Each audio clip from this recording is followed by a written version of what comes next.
seated.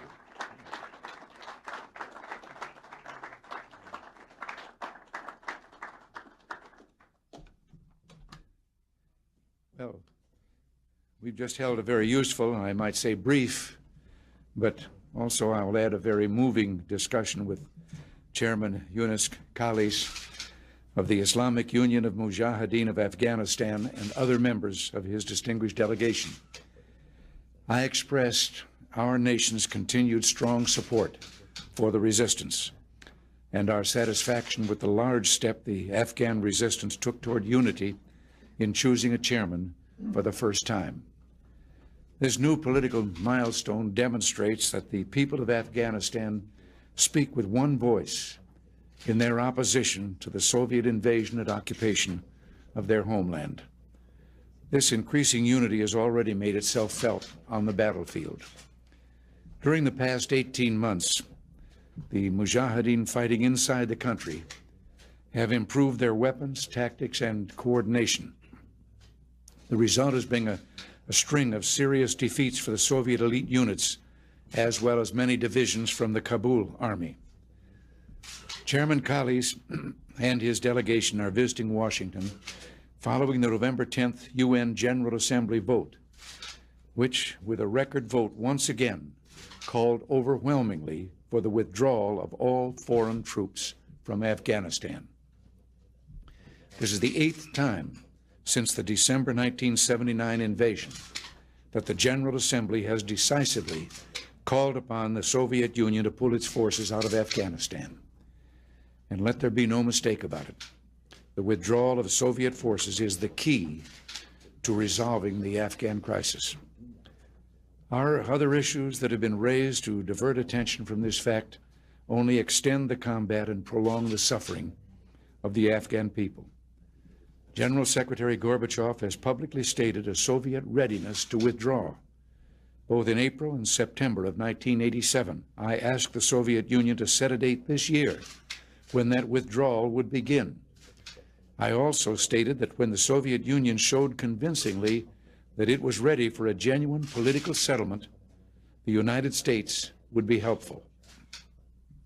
After all, the Soviet presence in Afghanistan is a major impediment to improved U.S.-Soviet relations, and we would like to remove it. The Soviets should want to do so as well. Unfortunately, the Soviet answer on a date for rapid withdrawal has been silence.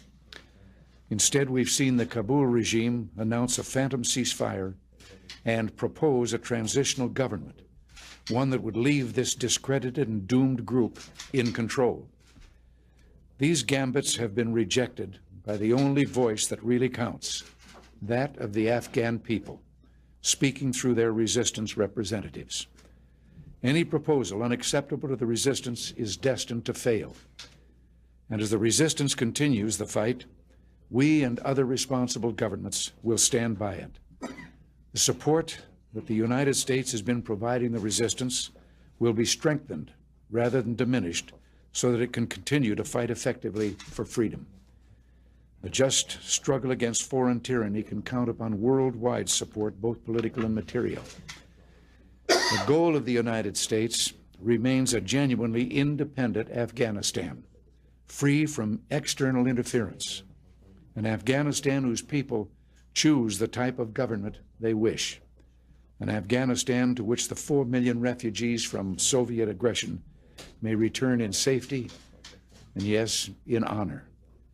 On behalf of the American people, I salute Chairman Khalis, his delegation, and the people of Afghanistan themselves. You are a nation of heroes. God bless you.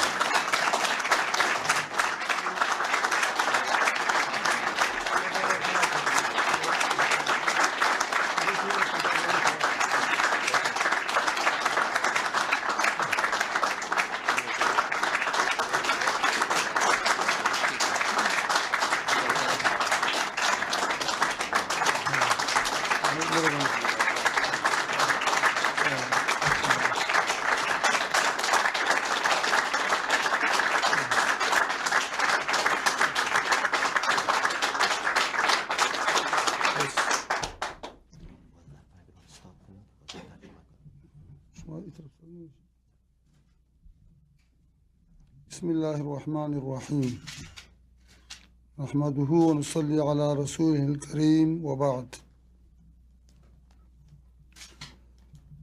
يقين لرم في أفغانستان كم مشكل أو كم مسائل هغه باندې صدر صاحب یو څه مجمل رڼا واچوله. In the name of God, the merciful and the compassionate. As far as the Afghan problem is concerned, the President has shed light on some important points.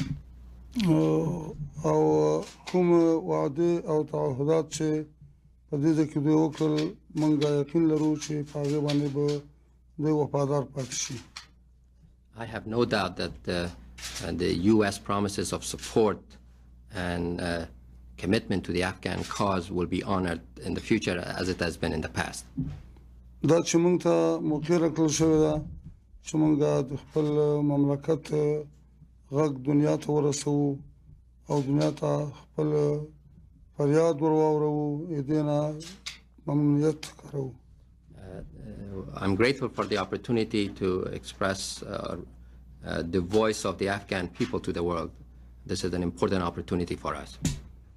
افغانستان کې نن سبا 1 میلیون زیات شهیدان شوي دي، کلي او کورونه بازارونه ټول رنګ شوي دي، ځنګل یې شوي دي، واړه اطفال په بمونو باندې الوتې دي، د خاورو لاندې شوي دي، ټانکونه په تېر شوي دي او ژوندي په اور سوځېدلي دي. In Afghanistan, we have more than 1 million martyrs, and many children have been killed, villages have been destroyed, and the war continues and intensifies.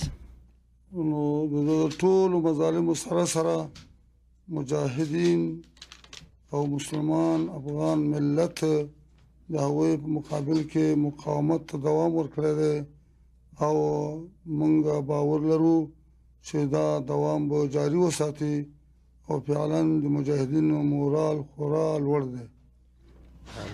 In the face of these sacrifices or these costs, we have continued our resistance and we shall continue to do so.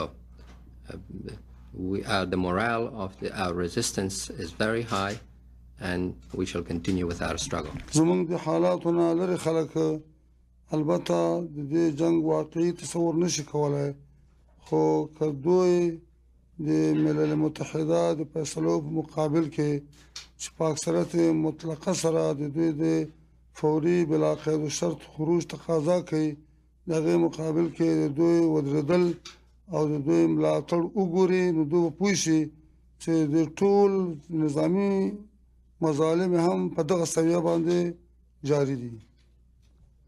Although the United Nations overwhelmingly has called for the withdrawal of the Soviet troops, unconditional withdrawal of Soviet troops, but the Soviets have continued the war, and this war, in our view, is likely to continue. د روسانو فشار او قوت افغانستان ته یوازې د افغانستان لپاره متوجه نه دی، بلکې دوی غواړي په افغانستان کې خپل سلاح او عسکر ټریننګ کړي او بیا د افغانستان نه د شرق میانه خلیج او غرب امریکا او دوی لپاره یو مورچل جوړ کړي.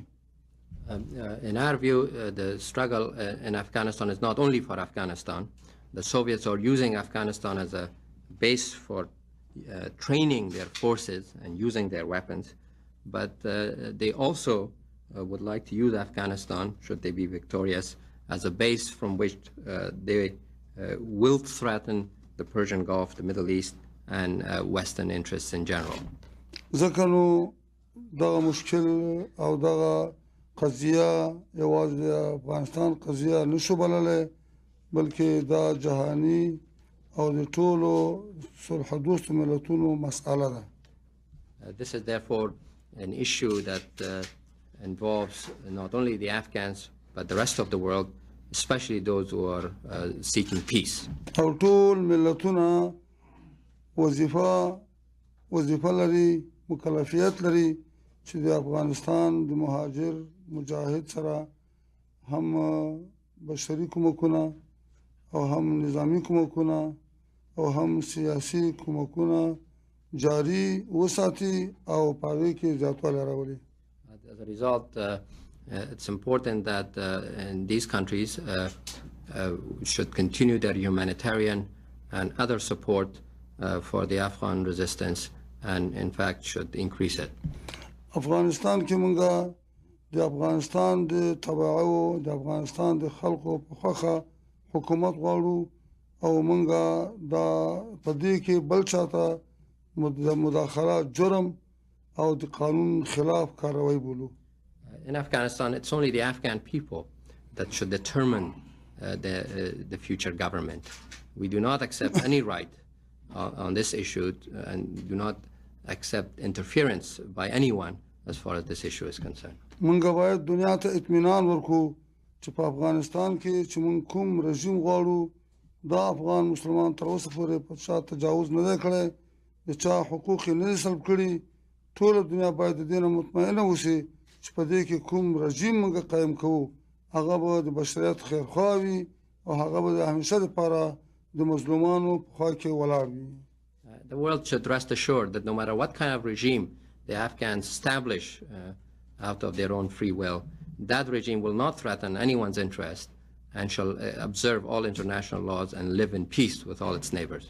خلاصه خبره دا ده چې افغانستان تحریک به د افغانستان تر آزادېدو پورې روان وي او په افغانستان په سرنوشت باندې بل چاته موږ حق نشو ورکولی. افغانستان خلک نن سبا د ټولو دولتونو نه د کومک غوښتونکي دي او افغانستان باید په رسمیت باندې مجاهدین وپېژندلی شي. And once again, I want to reiterate that our struggle shall continue until the Soviets leave Afghanistan and until a government that the Afghans accept comes to power. We do not accept the preferences of others as far as our government is concerned.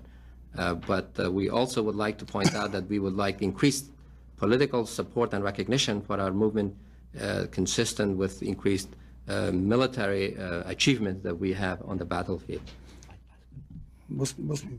په پای کې دا خبره کوو چې لکه چې رسام د چا رسم بد او ښه لیکلی شي همدارنګې یو ثقافي او دا کوم خلک چې هغوی اخبار چلوي هغوی کولی شي چې یو موضوع صحیح تحلیل کړي او یا غلط تحلیل کړي خو غلط تحلیل کوونکی که څه هم چاته ضرر ورسوي د شخصیت هم په ځمکه غورځوي. And then I would like to call on the press to give adequate and correct information and analysis of what goes on in Afghanistan. That was the last point that the chairman wanted to say.